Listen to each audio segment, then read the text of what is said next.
Can you hear me okay? I can hear you. Can you hear me all right?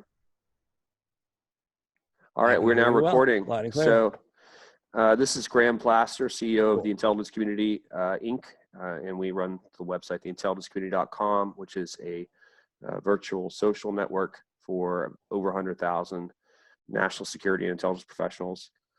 We are even more virtual right now than we ever were before because of the coronavirus and the phenomenon of a lot of people working from home right now. And we are particularly interested in helping people that are in transition, either getting out of the military, looking for a job, or maybe in college or in a graduate program and looking for the first job, or maybe you're a defense contractor looking for the next opportunity. And right now things are in flux. So if you are not sure what you're going to do next, please join us every Monday night for the next 10 weeks. We have a virtual happy hour, and it's called COVID-19 in Your Career. And you could join us from 5:30 to 7 p.m. Eastern Time. And we'll make sure we post a link to those in the notes to this video. And if it just so happens that you watch this video long after the coronavirus has run its course, then please link up with us on LinkedIn in the LinkedIn group called the Intelligence Community, or join us at theintelligencecommunity.com. And with that, I'm excited to interview and have a long chat with my good friend, Jason, who's the founder and CEO of Lessontrek, and also has worked at Microsoft and doing some cybersecurity work, and is a veteran. Very interesting background, and I'll let him go into some of that, but he is a Jujitsu fighter, and also has done some training with a name that you'll probably remember, and he'll mention a couple of the other ones, but I know that you'll know Jocko Willink. So Jason's a really impressive guy on so many different fronts and a true patriot. So we appreciate you being here, Jason. And I want to talk to you about Lessontrek today, because Lessontrek is a capability that could be really useful to a lot of families right now as we're working from home, and our kids, most of them are being forced to do remote learning. Some of the public schools and private schools are adapting quickly, some not as quickly, and a lot of them are using Google Suite to manage those courses. Google Classroom is what my kids are having to use. And then some other schools are looking at other resources. For a long time, homeschoolers have used some virtual tools. Lessontrek is a tool for managing courseware. But first of all, before we jump into the features, tell me how you launched this company, why you launched this company, and why you have a passion about it. Yeah, sure. Well, first of all, thanks, Graham, for the intro. Thanks for interviewing me. This is pretty exciting stuff. I know we're using Zoom, and Zoom right now is not getting a lot of good press. So just to kind of like start off, if everyone's watching this, there's really nothing classified going to be spoken to on this platform. So have no fear. Everything's going to be fine. Started Lessontrek after my first software company, after my MBA, wanted to get into the education field. And I saw a need for building a lesson management system that was better than Blackboard and better than Canvas at the time. And so a lot of these institutional companies were selling directly into, say, the superintendents or, say, the principals. And they were building the feature set and the user experience to basically just get it out the door. And that way we can get the sale from the superintendent or the principal.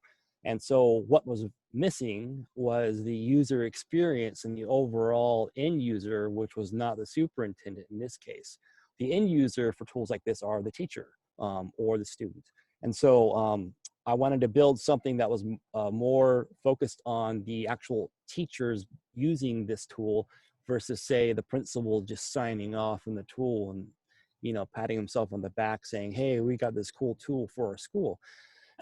So what I also realized too was getting into the school market is a long sales cycle. It's very arduous, long, painstaking. You're dumping a lot of money into that.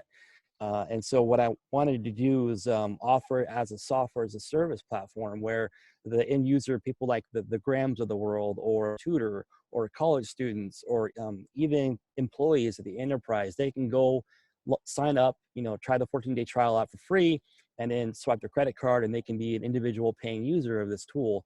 And it would empower them to manage whatever kind of lessons they have. And so when we built it like that, I don't know, this was just about 4 years ago. Dropbox was doing the same thing. GitHub was doing the same thing, where these tools were being built for the consumer first. And as the consumer had massive adoption and critical mass, those consumers ended up becoming, say, vice presidents or executive vice presidents of certain corporations.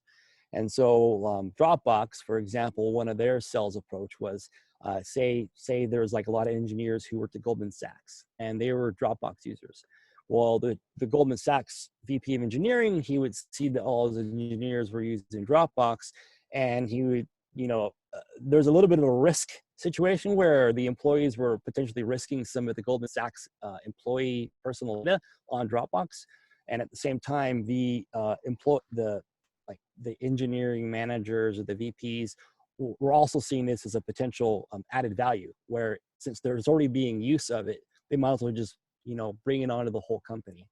And that's kind of where you see companies like Coursera, Dropbox, Box, GitHub get this massive adoption from the bottom up, where you start from the consumer and you roll up into the enterprise world.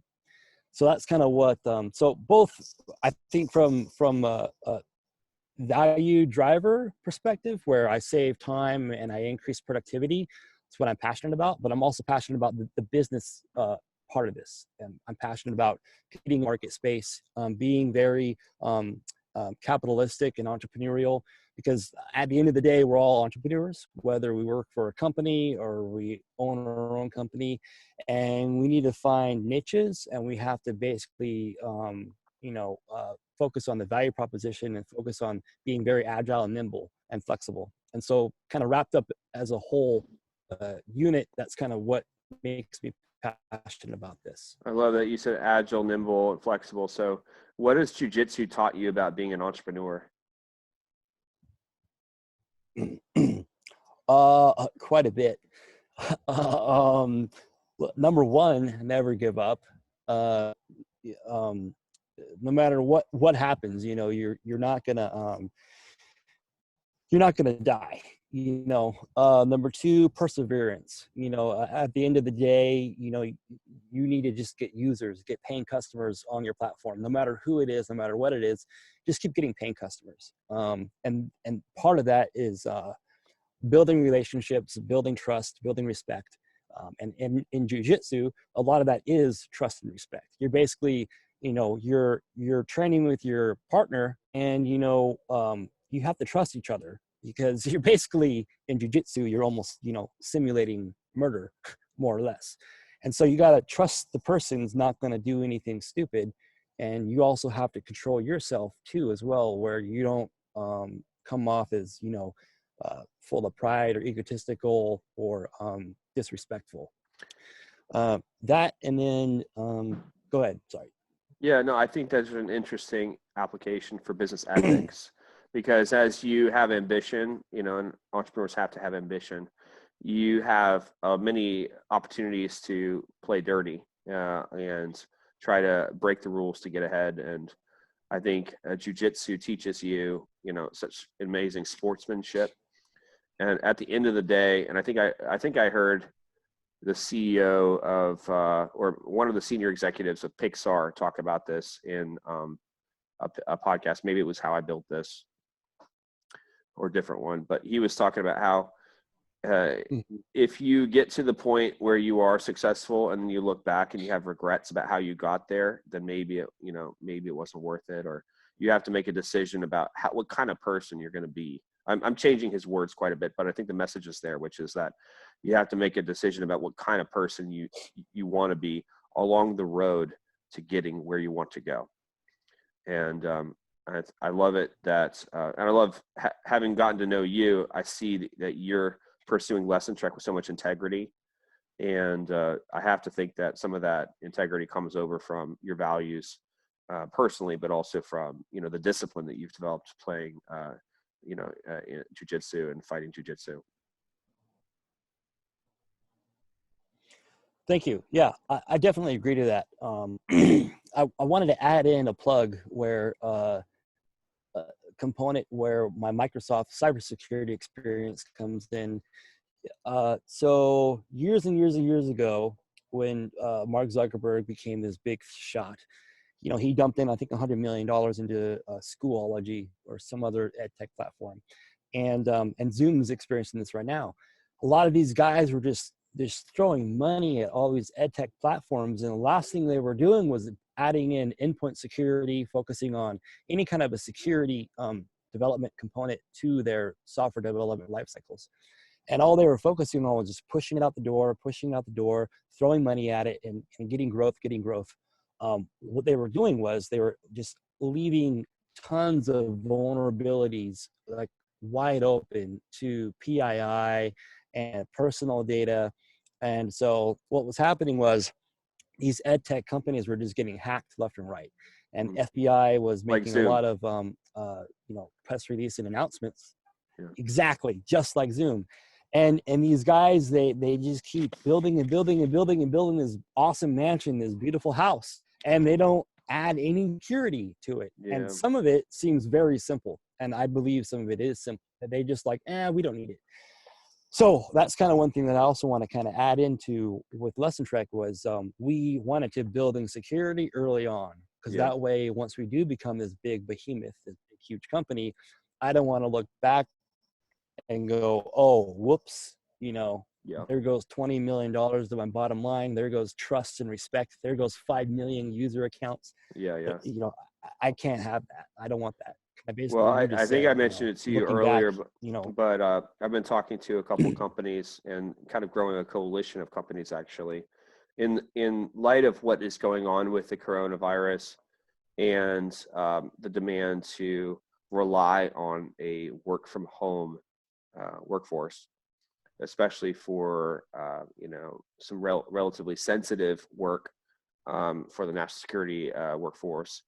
I'm trying to find all of the companies that have the best in breed technologies to provide, end-to-end security for that workforce. So, the quote unquote phrase is securing the work from home cleared workforce. To the extent that that's possible, I'm interested in companies that can help do that. And so, for instance, I'm talking to the company InfoSci that has some best in breed encryption technology, and then a long list of other companies that we're working to put together as a suite of products to offer the national security space. It'd be great to have Lessontrek in there and make sure that that we build security into the whole infrastructure from the very beginning, like you're talking about. Yeah, I would love that.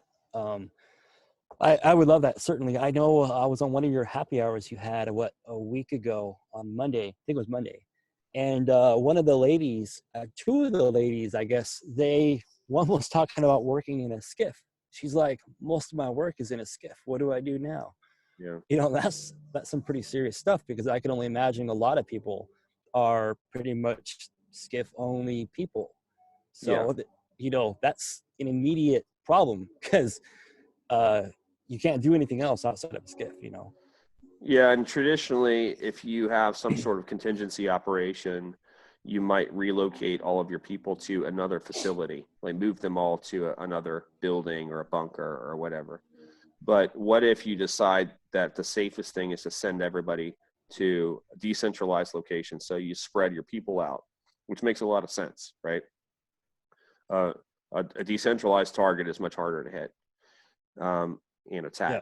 So we have two models, obviously, for vulnerability. One is increased surface area, which is as you spread out, you increase the surface area of attack, or the number of endpoints for vulnerability.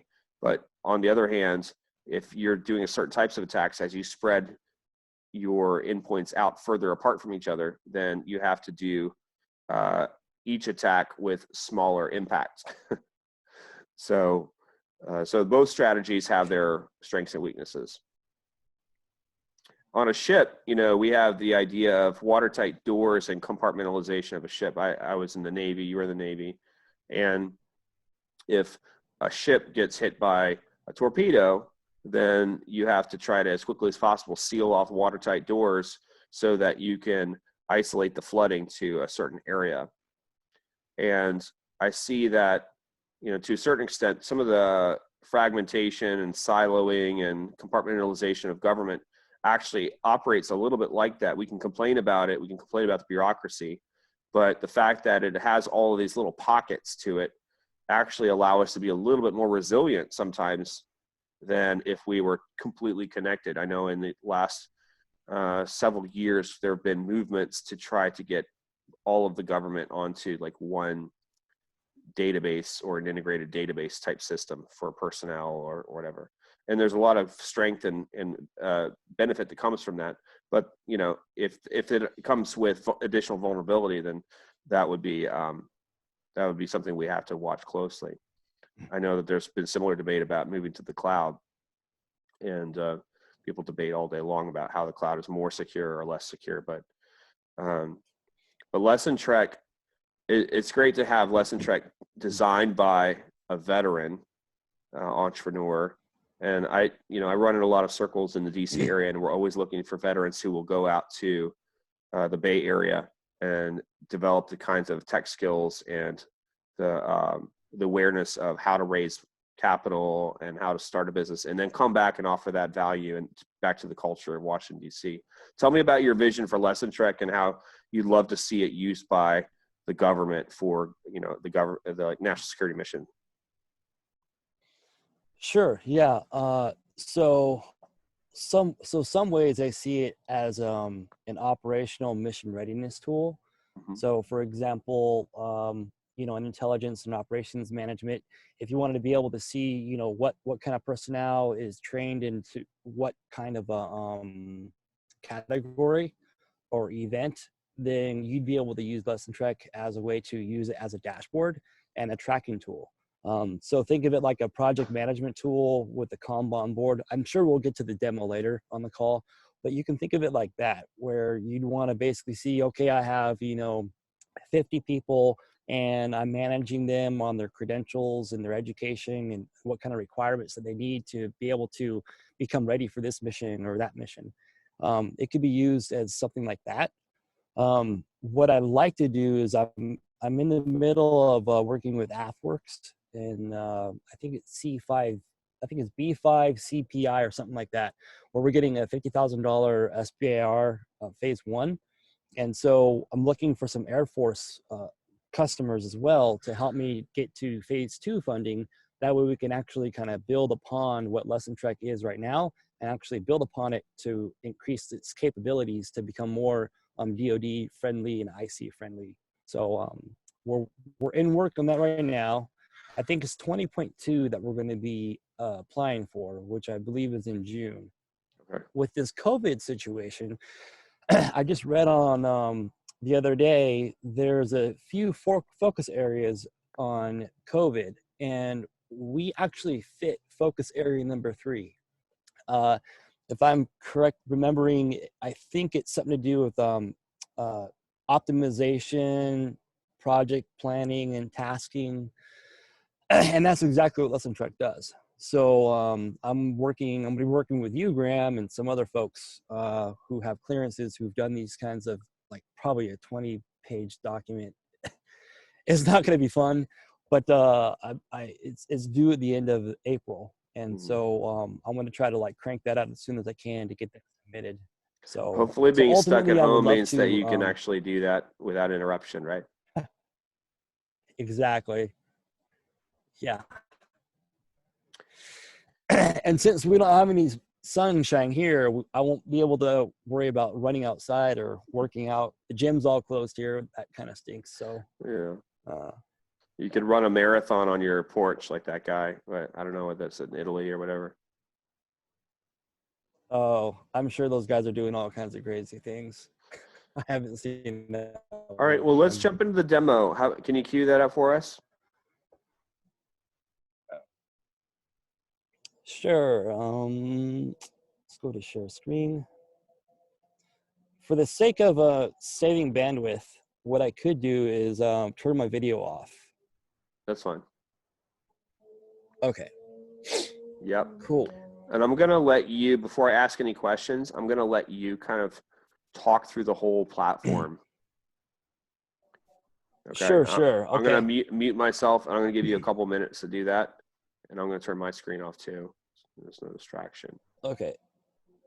And Sounds good. Okay.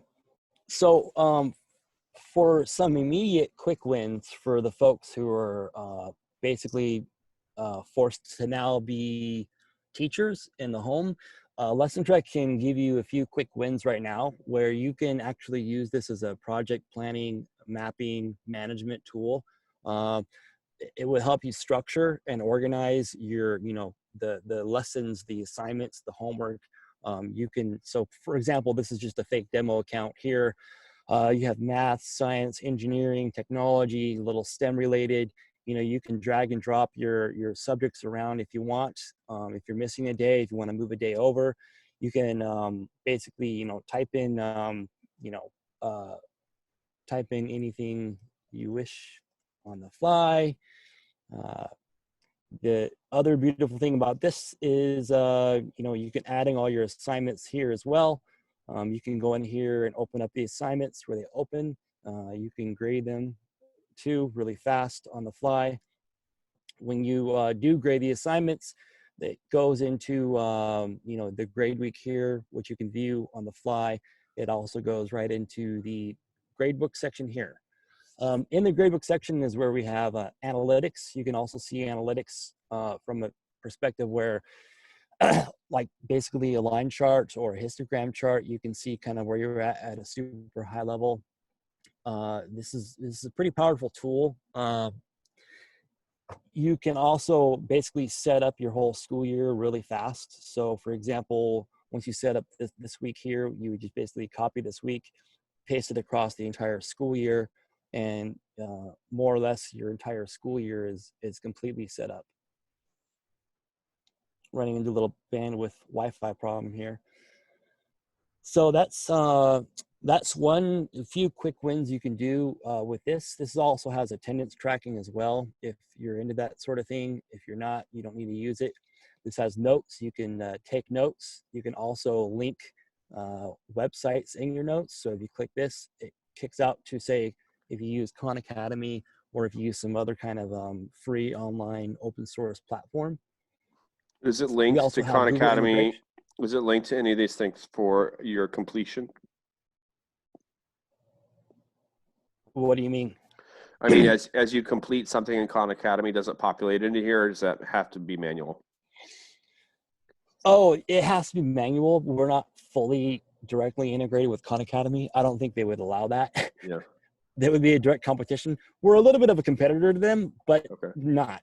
For example, Khan Academy, they create the content, kind of what you and I were talking about before the call. Right. Whereas Lessontrek, we're kind of more like Excel, but think of Excel on steroids, or an Excel who's been trained by Green Beret. Some of your dashboard looks a little bit like what I've seen in Google Classroom. So talk to me about the difference between what you're doing and what Google Classroom does. Right. So what I do is we basically have everything kind of all in-house, all on one centralized unit where you can click buttons and make things happen on the fly. Yep. We allow with a lot of flexibility to drag and drop things, open things. We also do have Google Calendar, so you can certainly add your lessons to Google Calendar. So it reminds me, the drag and drop feature reminds me a little bit of Trello. Correct. So Trello was invented by Joel Spolsky, and Joel was the guy who also invented Stack Exchange. The drag and drop idea is the Kanban approach, where you have cards on the right side, you got a to-do list on the left side, and when you're done, you put your card over here on the right. And so kind of the whole world. Exactly. So the world kind of like started the whole drag and drop idea. And so I wanted to bring that and dovetail that into the education Yeah. sector. So now kind of going into the corporate education / enterprise world. Um, so Google, you mentioned Google Classroom. I don't think that the DoD and the IC folks would really like bring in Google Classroom into that world for a Mhm. number of reasons, because it's not designed for them, and also it would not. I don't think it would be as secure Yeah. as it could be. Even though Google is big, they're not really as secure as one would think. So, for example, you could, so this is kind of like the idea where you have mission planning, mission deployments, threat reviews. You can type in whatever you want in these actual subjects here. And so these kinds of things where, mission planning, if you want to drag and drop it over here, you certainly can. You have your, you can mark complete whenever you're complete with a certain day. You can basically track it from that perspective as well. So this is kind of where I would want to work with some Air Force folks or DoD folks on the SBIR grant to make this more DoD centric, DoD friendly. So what Because I is think that this has a lot of core. so you have Google integrations at the top, and that's new. Is that the Google Calendar integration, or is there other integrations? Yeah, this is the Google Calendar Gotcha. integration. And We have Slack as well, but so let's run through a use case, okay? Let's say that I am sure. in the Navy, and I'm on a ship, and I'm a training officer, and I've got to track the training for the ship, and I already have some sort of enterprise software that is not really working for me that well to track everybody. Have you thought about yet how someone in that kind of role could maybe use this to make their life easier? Yeah, not specifically that use case, but it generally speaking, yes, that use case. I think, So for because example, I want to know. from my experience, I think what you'd probably need to do is sit down with them, obviously, for the whole DevOps cycle, right?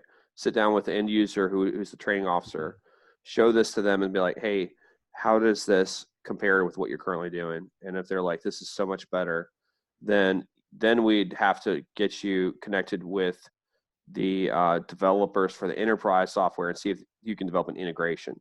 You have Google integrations, but obviously if you have an integration with NSIPs or whatever the Navy's using to track its training, then it's a natural dovetail, right? You bring it in as something that can be a module onto the existing framework.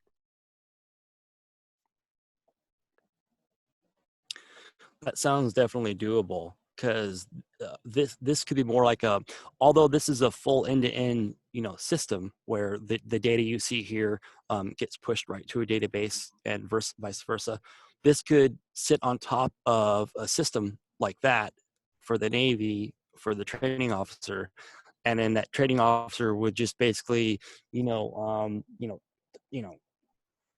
type in stuff here, and as he types in stuff, then that goes through their system and that goes into their database. Mm-hmm. And basically from that perspective, using, I'm talking with ADL. Actually, you were the one who introduced me to them, and we could That's, for even people that don't know, ADL is use it.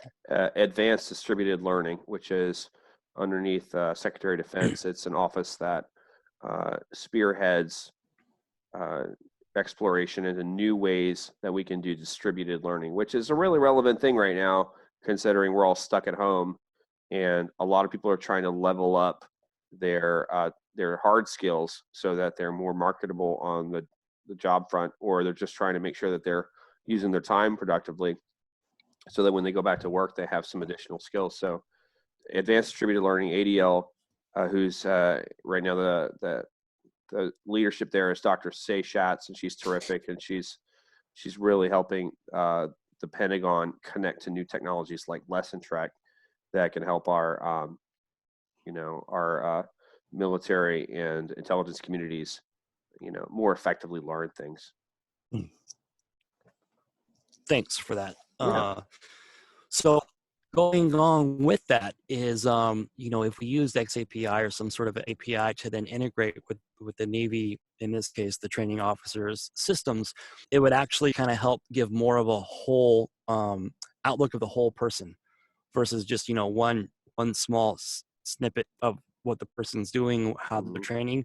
I think a tool like this could actually give more of the the whole person, basically, like their training, their certifications, what have they done, building some more analytics on top of Lessontrek, and show more of a perspective of their whole training regimen, more or less. That's cool. Are there any other But yeah, parts you I want to love to show about it in the explore more. demo? You want to walk through any other aspects of it? No, that's like the main highlight. I know, this is the timeline here. So basically, Okay.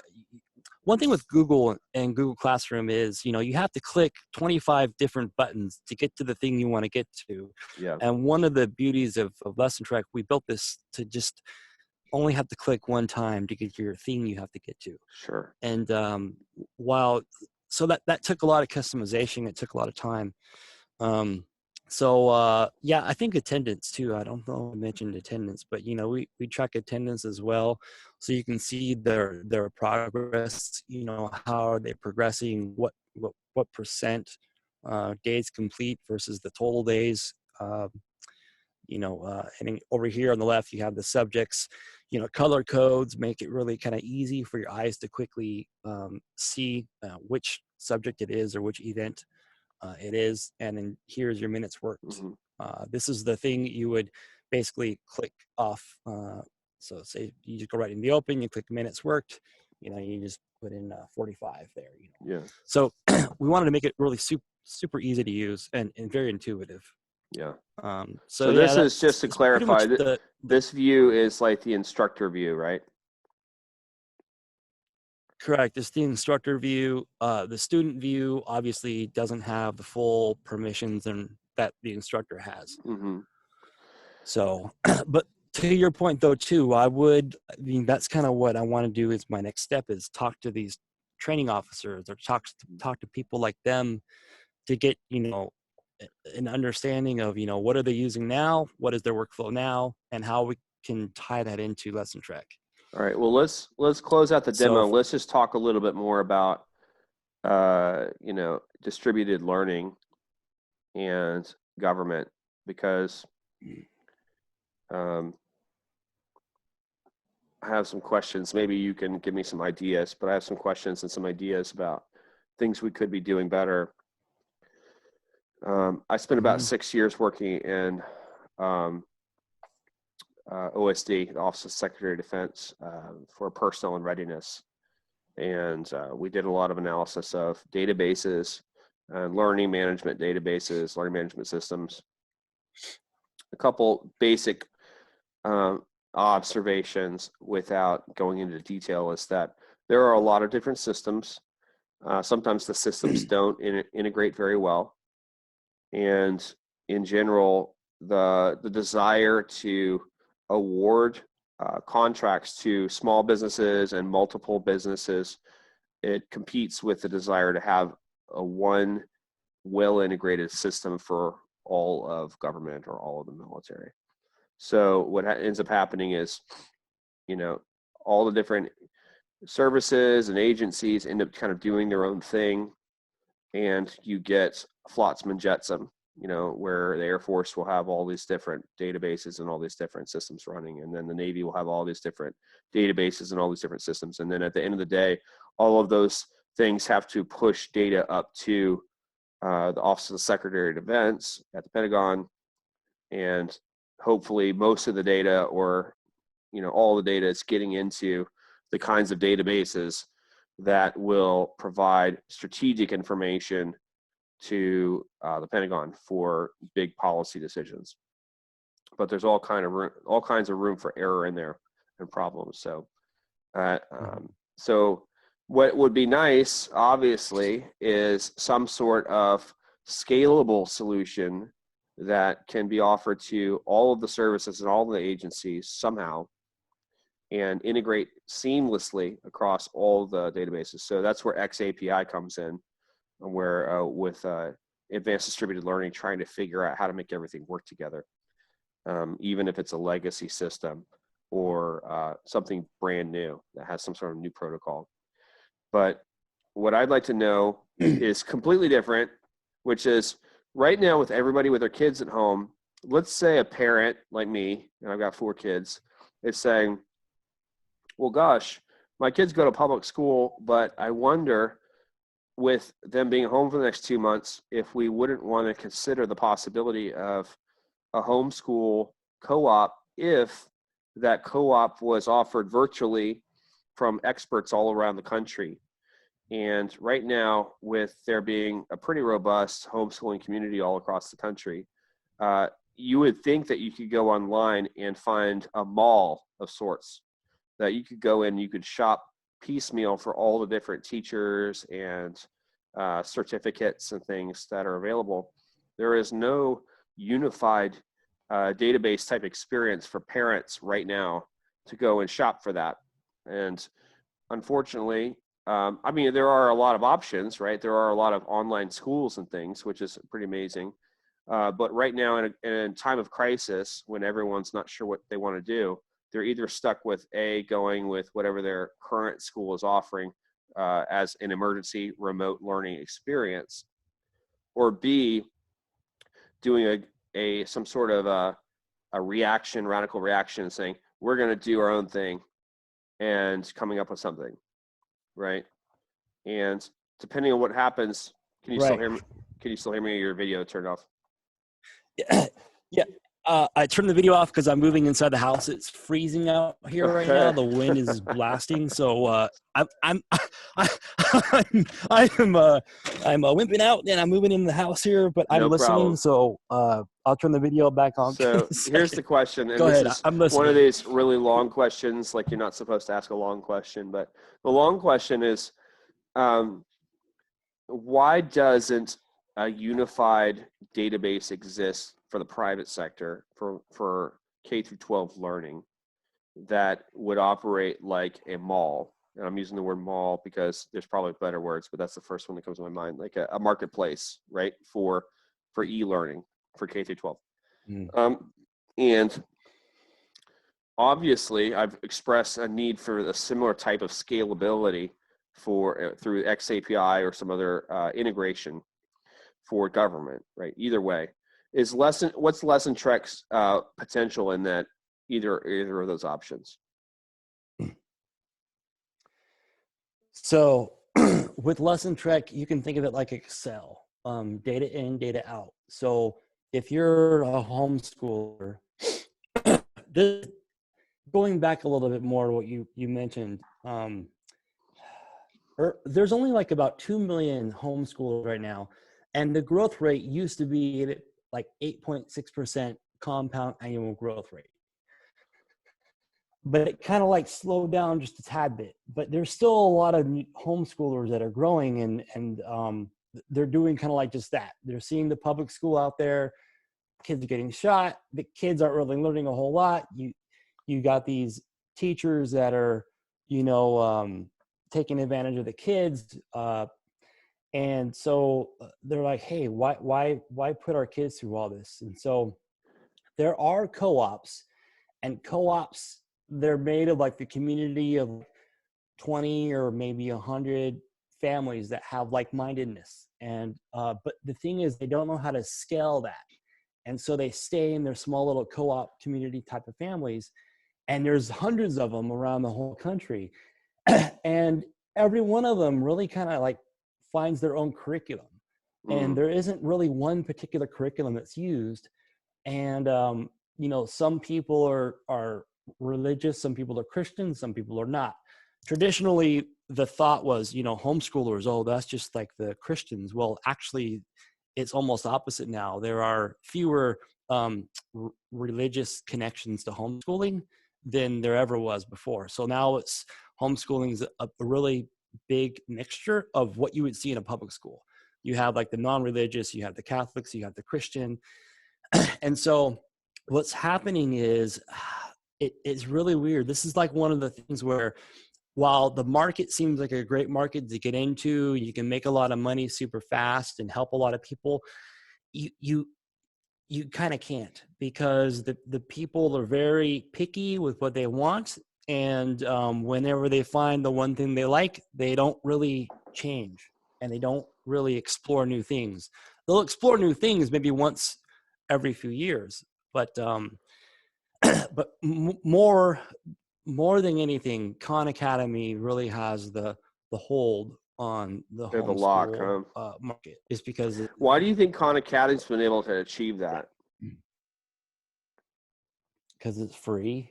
Yeah, and it's It's got high good. high quality content, right? It's high quality and it's free. It's like Wikipedia, right? Or Wiki University. Yeah. I think both of those have achieved a Mm-hmm. certain amount of network effect because of low price point being free and high quality. And a certain amount, I would say Wikipedia University and Khan Academy have achieved a certain amount of professional impartiality about, political, religious stuff, so that from everything that I've seen so far from Khan Academy and Wiki University, I don't feel like there's any kind of major polarization on values or beliefs, right? Mm-hmm. Right. Yeah. Exactly. And so, and also there's this thing with a lot of the homeschool families where, so in the public school setting, those teachers went to college and their passion was to teach. And so in their brain, they're constantly thinking ways on how to teach my subject, and my subject is math, right? Yeah. And so all I care about is teaching math to these great humans. Yeah. Well, you have a regular kind of homeschool kind of like family where the wife really isn't a teacher. She didn't go to college to be a teacher. And that kind of has a way, a tendency to potentially the homeschool output, like the product of the child. Usually the schooling isn't the same kind of like educational structure as it would have been from a teacher who's been trained. Yeah. I talked a little bit about OutSchool and how they're making some inroads to try to bring together a lot of different types of courses. I've kind of explored that platform a little bit, and so far, I think one of my concerns about OutSchool was that it didn't seem like they were trying very hard to have certified teachers or certified courses, where you could actually take a class and get a high school degree or something. It was kind of like anybody could teach anything as long as the company approved you.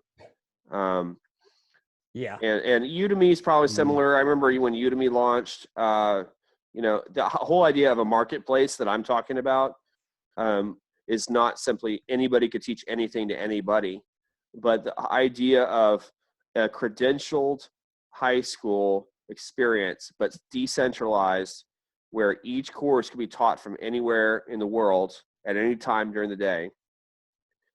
And so, for instance, the U.S. military has a contract with Tutor.com right now.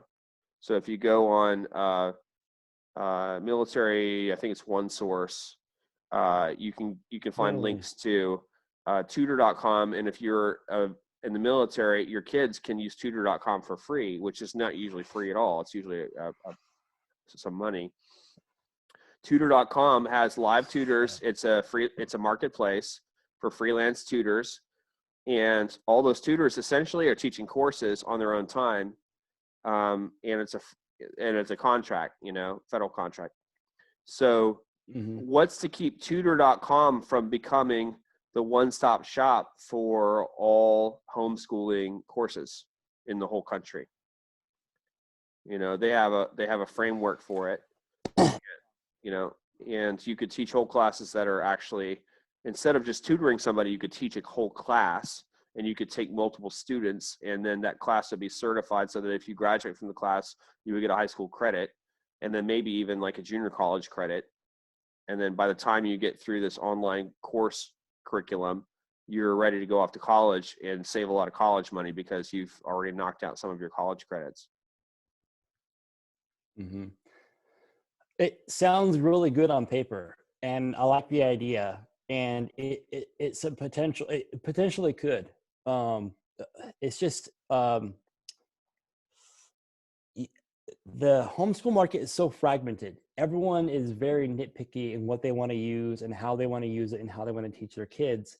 And it's really hard to pinpoint which there's a homeschool market guy, that a private equity group person spent a lot of money in building. But basically the point is this is like, while there's a lot of really good tools out there, and they could really be like the de facto tool of choice, where it's like this one-stop shop like tutor.com you're talking about, that doesn't really mean it's going to have a market adoption.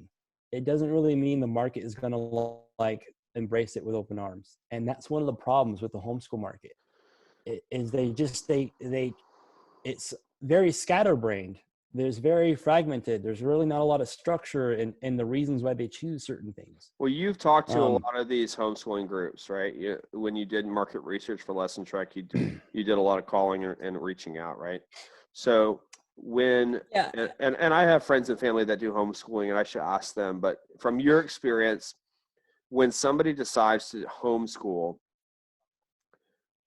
what's the process they go through to figure out what they're going to do?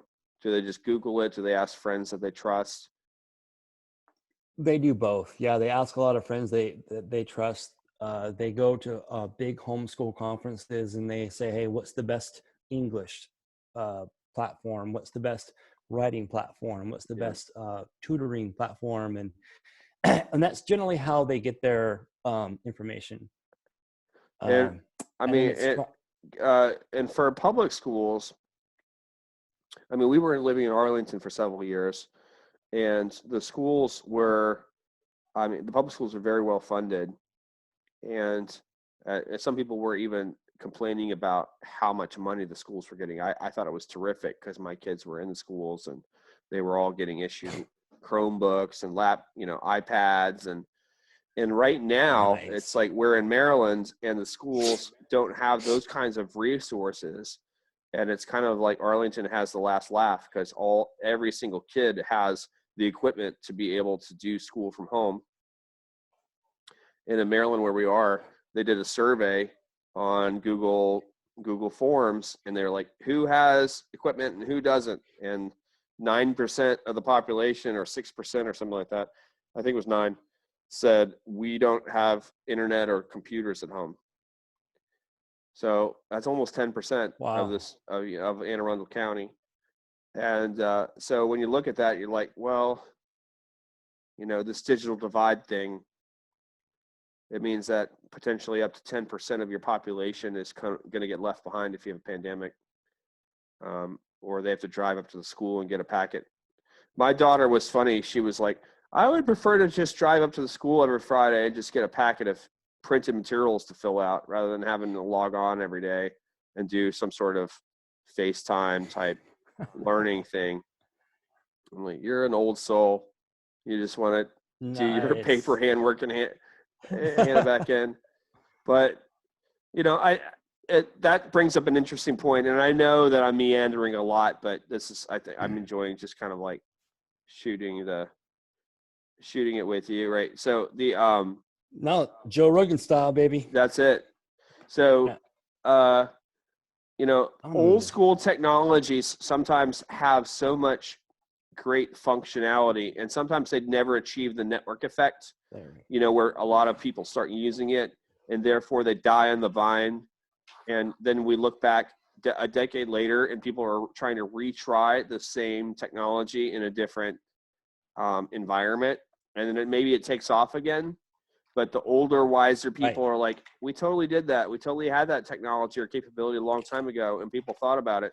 They were just ahead of their time, or people were just dumb and they just didn't do it. They just didn't actually use it, or it wasn't marketed well. It was a great technology, had a terrible sales team at the time. So I got a perfect story for that. Okay. Remember the No Child Left Behind, Yeah. where it was they were going to make this one super rugged little computer laptop, and in Yep. that computer laptop, all their curriculum is going to be there. Remember those days? Yep. The guy that I work with at Microsoft, he was like the main guy to work with Intel, IBM, Lenovo, all those guys.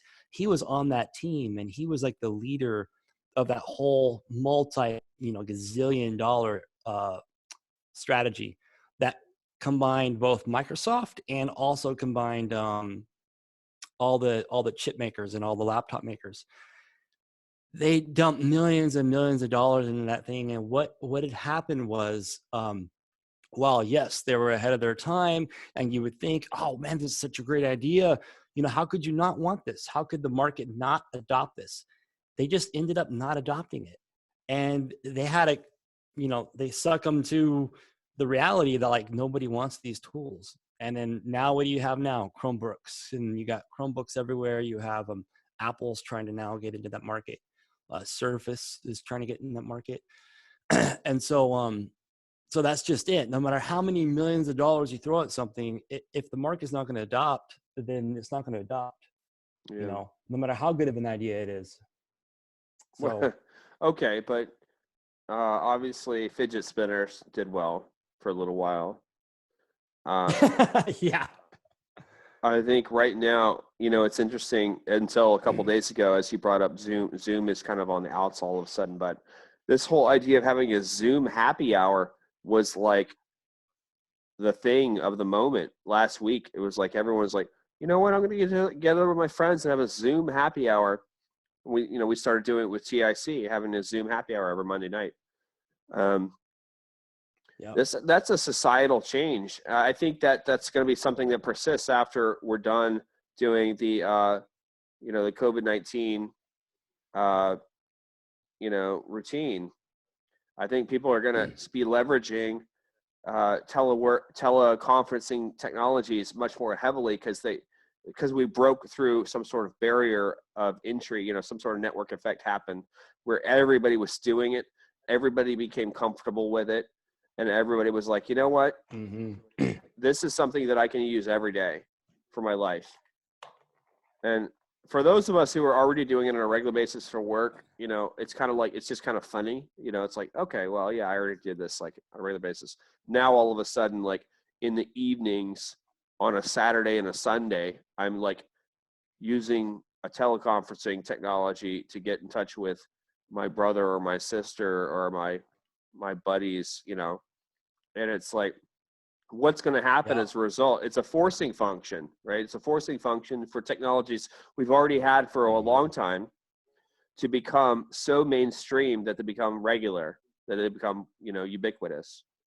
And so those types of things allow us to take technologies, looking back, technologies that might have died on the vine, might not have taken off the way they could have, until they had a crisis to really like put them into motion.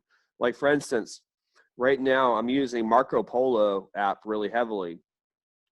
And I've written about the idea of asynchronous meetings years ago. I blogged about that idea, how it's a superior approach to doing teleconferencing rather than synchronous like this. Like the problem with a teleconference is that you have to have really great bandwidth, and you have to synchronize people's schedules to get on the call at the same time, right? An asynchronous meeting, like on Marco Polo, and there's other apps like it, is that I could get up on a Monday morning and post a 20-second video and say, hey guys, I'm launching our meeting for the week, and we're going to be talking about operations and change management for the company. So the agenda is A, B, C, and D. I want all of you guys by tomorrow to please post a video comment for your thoughts about agenda item 1. And then on Tuesday, agenda item 2, and Thursday, agenda item 3. And then you use an asynchronous meeting so that anytime during the day, anybody who's a part of your team can pop in and post a video, and it's part of a conversation that lasts all week, and it's totally managed across space and time. You know, the space of anybody working from home and the time of a week. And what's interesting about it is that it's mobile first. So it doesn't require you to have a computer. It doesn't require you to have high-speed internet, because everyone has a phone now. It's ubiquitous to have a phone. So if you design things that are mobile first, you're taking into consideration the end user much more than you are if you're designing as a computer first design. So I think it's interesting to have something like an asynchronous visual mobile first teleconferencing option. And I'll be interested to see what other things kind of get forced along the road as a result of us being stuck at home. Are you noticing any other technologies that you're using more now that that coronavirus has hit us? I'm trying to think. I mean, you're already a pretty tech savvy guy, so you're probably not so already much, using a no. lot of technologies. Yeah. Yeah, I know that we use Microsoft Teams, obviously. I can't think of anything else. Microsoft Teams. I used to use Slack a lot. I used to use Slack a lot. But going back to what you're talking about before this, where, you know, so we all know the story with Slack, right? Slack was just a tool that the team was using just for the internal Teams purposes. And they're like, hey, maybe the whole world wants to use this thing. And sure enough, that's how that gained traction. But like you were saying, it was a network effect approach where people just, you know, it was network effect adoption curve, and that's what had happened, and everyone loved it. It was kind of like Skype 3.0, you know, and Skype never really reinvented itself, and nothing else really came on the market. And so so it was a brilliant idea on their part to just push it out the door and see what would happen. And we all know that it was wildly successful. But now Microsoft Teams, they caught wind of that. And so I think they've been doing pretty good with adoption. I've been using Microsoft Teams on one of my projects, and I haven't been happy with the experience. Interesting. Yeah. What are some of the things you don't like about it? It doesn't seem to have as easy a dial-in option as a Zoom or a GoToMeeting. Like when somebody sends me a Microsoft Teams invite, you know, it really kind of steers me towards a link, you know, so if I'm stuck and I'm in a low bandwidth type of environment and I don't want to use the app, when I get the invite, I don't see a dial-in number. There might be one available, but I don't think it's part of the default calendar invite. So there's already kind of a user experience issue there. And then once I do dial in, I'm not getting quite the level of personalization with like seeing people's faces or icons. And you know, once I get into the web conference, it hasn't been quite as good. Well, that's good to know. Yeah, I could write a full review if you want. I mean, I'm using it pretty heavily for one team, so at this point, you know, I could come back to you and kind of break it down. If you know somebody that wants to hear that, maybe they don't want to hear it, but if they want to hear it, I can write a full review if they want. I'm sure that team has a load of feedback. I'm not on that team, so yeah, I'm sure they're getting a ton of feedback right now with everything that's happening with Zoom, and now that people are going away from Zoom, they're now going to Microsoft Teams. So, hey, I'm interested to know. You said you're at FedTech, and there's some other startups you're working with. I'm interested to know like what other startups you're working with, and like how, you know, are any of them also kind of this COVID situation, COVID related type? So FedTech, I was a mentor of FedTech, which is an incubator, you know, for companies that are interested in the national security or federal contracting space. Mentored 4 different companies. most of those companies, I would say all those companies had some sort of technology, sensor technology, or some sort of integration with an existing legacy military system. I'm not going to go into details, but I have had conversations outside of FedTech with a number of new companies and new technologies that are directly relevant to COVID-19. So for instance, one company helps accelerate the lab results. So we all know, like for instance, my father is an ER doctor, and he went in to the ER a week and a half ago to do his shift, and it was really slow. I don't know if you've been following the news on this, but the ERs have kind of emptied out, and unless you're coming in for COVID-19 to be tested, people aren't really showing up to the ERs, because typically people use the ERs as kind of their de facto healthcare system if they don't have healthcare. So people are staying at home, they're not going into the ER, and the ERs are quiet. So my dad had a really quiet shift as an ER doctor, and he had some a cough, and so he thought, okay, I'll go get myself tested while I'm here, and I want to make sure that I don't have the coronavirus, even though I'm feeling okay. I just have this cough, and I'll get checked out. So he went and he got checked out, and as soon as he got checked out, then they said, well, until we get your results, we got to pull you from the floor, because we don't know what the results are going to be. And if you are coronavirus positive, then you got to be at home. So as soon as he tested himself, he flagged himself, and he had to go home. And so he went home, and he waited for the results to come back. He waited for the results to come back, and it was over a week.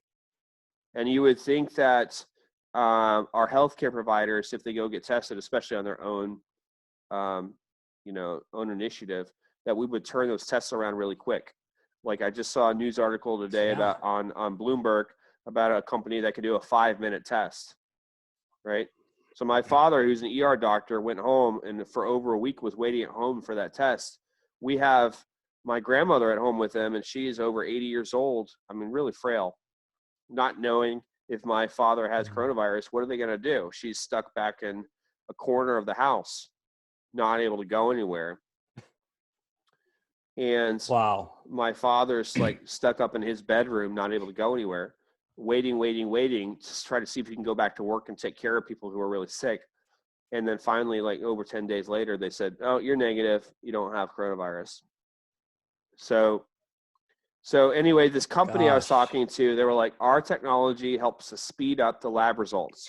So if you're inundated with a bunch of, tests that you've got to process, our technology helps speed it up. And I'm like, great. You'd think that somebody in government would want that. So I started reaching out to different, agencies to see if they would want to get it for the VA or whatever, but haven't had any bites yet.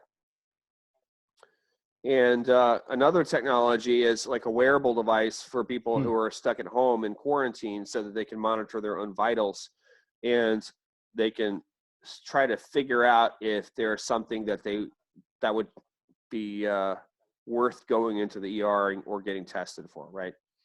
There's a whole segment of healthcare technology that you could kind of call quarantine tech.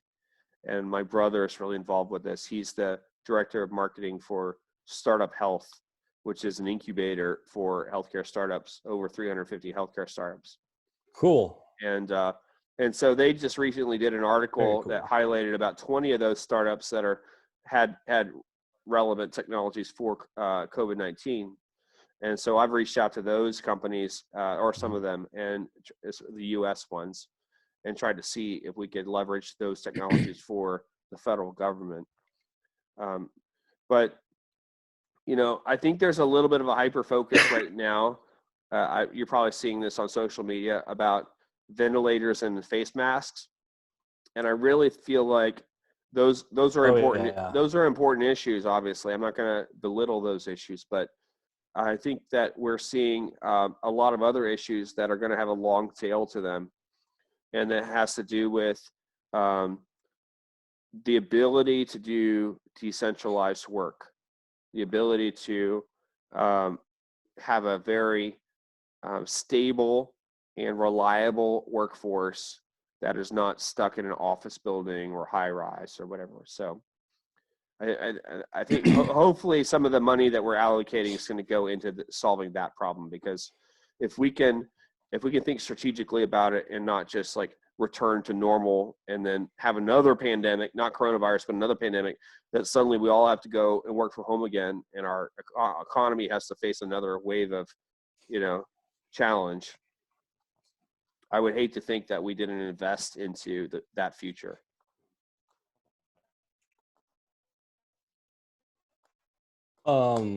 Makes sense. I know that, like, so Bank of America, I went there the other day to go wire some money to my engineer who's offshore, and they still have people working there. There's still tellers in the teller line, accepting money for deposits and also withdrawing money for customers. There's the business relationship bankers. One of the bankers, so here in Seattle, a lot of the Chinese people are here from China, and so when they transfer money back to China, we're talking the banker has to be on site at the branch office to be able to do that, transfer for this customer. And so I agree with you, like the banking industry, the companies like Accenture, like they hire tens of thousands of people, and not all of those people can work for their customers because they might not have a VPN, or they might not have access, or their laptops are just, left at the office or something like that. So I think some of this is, with me at Microsoft, we have, we can work from, we're fine. A lot of us, we're fine. We're connected through our VPNs. We have multiple layers of authentication. I do, one of my jobs is to manage our database and create Power BI reports from our data from our database that's on-prem. It's a real server. It's not all in the cloud. And so our VPN allows me to go right into our server that's on-prem and make, edits or create new tables in our server. But you're right, though, not every industry has that capability. Well, so I don't know. So we'll see. I mean, a lot of like Marriott, my buddy works for Marriott on the weekends down in LA at Long Beach, and they just got hacked. 5 million accounts. And so now that industry is a tough one because that's directly impacted with the situation. They're a hospitality industry. Yeah. So. Well, I mean, you highlight kind of indirectly an issue I've dealt with today. So my kids are in the public school. I've got 4 kids, and they're using Google Classroom. And supposedly on Monday next week, things kind of kick into higher gear with them having more assignments and more contact with a teacher, because Maryland's been trying to figure out its protocols. But what happened today is my daughter said, hey, I can access Google Classroom through my phone, but I can't get to it through my desktop because I need to reset my password. And so I went on the page for the school, and the phone line that was published for people that needed to reset passwords was busy all day. I was calling for over an hour to try to reset a password because some person working from home who's an IT person for the county is busy resetting passwords all day long for somebody. And meanwhile, supposedly the kids were told that today was the deadline for the grades for the teacher. So if there were any grades that were missing, the kids needed to get them in today. And there was no possible way to reset the password without an IT person helping out. You can't do it yourself because it's Google Classroom and the admins are with the IT expert for the school. So there was a bottleneck there. I searched around the internet and I found somebody who was for the whole county, an IT person for the whole county. And I called her and she's like, well, I think we're running really thin today. And they are monitoring these numbers from home. So just keep calling and you'll get through. And I was like, well, you do understand my daughter she needs to put assignments into the system today. Otherwise, her grade will be affected. So if she can't log in, she's got to do all of everything from her phone. And she's like, I know, but there's a lot of other parents in that situation, and they're probably going to be really lenient about the grades. So don't worry about it. Just keep calling. So I got off the phone. We kept calling. And in the meantime, I was actually able to log into my daughter's phone and go into her Google passwords saved and actually pull up the visible password. And she was able to go and log in from her desktop. We were able to troubleshoot it ourselves. And we got her in without having to get through to the IT person. But the point of the whole story is that there are bottlenecks that are created in these admin privileged, hierarchies. And when you have a crisis, you have to test and see if those privileges are set at the right level. In my opinion, any kid who's going to a school who has to rely on some sort of digital learning environment or learning management system should be able to reset their own password. I mean, that's terrible that they have to have, right? That's absolutely terrible. That's basic access management 101. Terrible. That right there is just as basic as like putting in security in your development operation cycles. That's how basic it is. You should do that early on in the architecture of it. Yeah, Google. So anyway, a lot of people across the country are feeling that kind of pain, I think, with managing their kids and their kids' education. Obviously, there's different kinds of pain, but that's a basic, IT kind of thing that somewhere made a decision about where the authority was going to be located, and it's the wrong decision. So, but it happens a lot with schools and institutions. Yeah. So what else should we talk about? What else should people know about Lessontrek or about you or about what you want to do? So ultimately my goal is so a little bit personal here. I was raised in a military family, and my parents were all Air Force. So I lived in Germany most of my time in the 80s growing up there before the Berlin Wall. I was there when the Berlin Wall came down when Reagan was there. And so there's a lot of patriotism in my blood and in my family. And so ultimately, while I'm living here in Seattle, my end goal is to actually move to DC and get more involved with the DoD and the IC. And that's kind of why, Graham, I've been still, reaching out to you, strengthening our relationship and coming out there, visiting you when I'm able to fly out there. And so ultimately, I would like to see Lessontrek being used and ultimately have potentially maybe a government contractor acquire Lessontrek. And then ultimately, I could maybe come in full time into the DoD field and be able to utilize my skill set that I've learned here at Microsoft and as an entrepreneur and my technical background, and basically apply that to full time the DoD or the IC career field. So that's ultimately like my long-term goal. Well, I mean, I think it's a beautiful ambition. So I'm going to definitely help you as much as I can to get there. And cool. We need people with your skills and your heart to come back into public service. And so I think that if there's any goodness in government, which I think there is, then you will probably arrive where you want to arrive, and we'll be able to use your skills. So thanks for coming on this this teleconference and this virtual happy hour, although I was the only one drinking. Water. There you go.